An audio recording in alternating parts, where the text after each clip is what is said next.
Thank you, USA. I now move to an online participant that also wants to make a statement, the Women and Gender Constitution.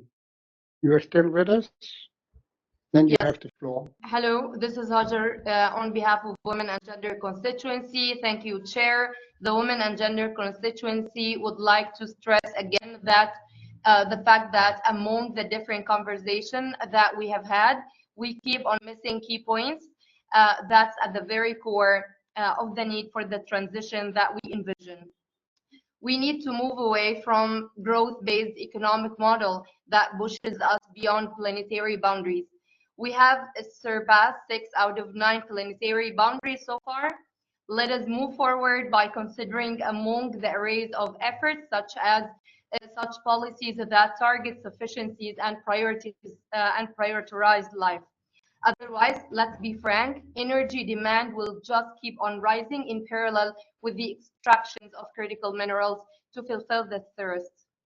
In the light of this, and speaking about international cooperation, the Women and Gender Constituency supports civil society recommendation for the UNSG's panel on critical energy transition minerals, outlining 7 key principles to guide technology transfer and strongly urges government to adapt all recommendations that have now been published from the CETM panel.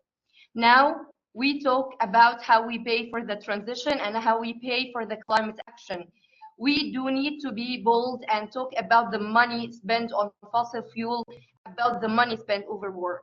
Last year only, military spending reaches 2.4 trillion US dollar. The money is there. We must redirect this money and finance sectors that enhance human and environmental well-being rather than causing destructions and death. We talk about people-centered transition. People cannot thrive when they're experiencing genocide, when they're experiencing ethnic cleansing, when they're living through war. As a basic first step to achieve people-centered just transitions, we need international cooperation to end wars and genocide. Parties must end fossil fuel subsidies and redirect military spending towards spending that produce good outcomes for people and planet. Our aim when financing the just transition must not be change communities to fit the needs of the finance system, but rather to change the finance system to meet the needs of people. Market and investors' interests cannot be prioritized above life and over the well-being and survival of people.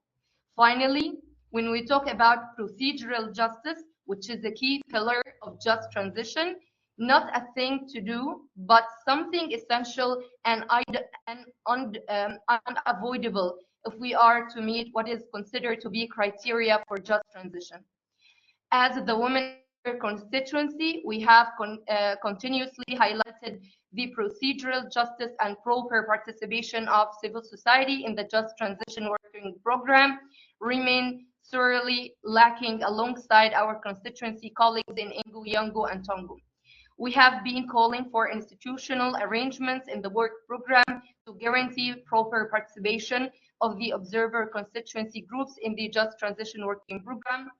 The establishment of an advisory body is how we envision this should work. And these arrangements remain priority issue for feminists and also for civil society as well. Thank you so much, Chair, for the floor.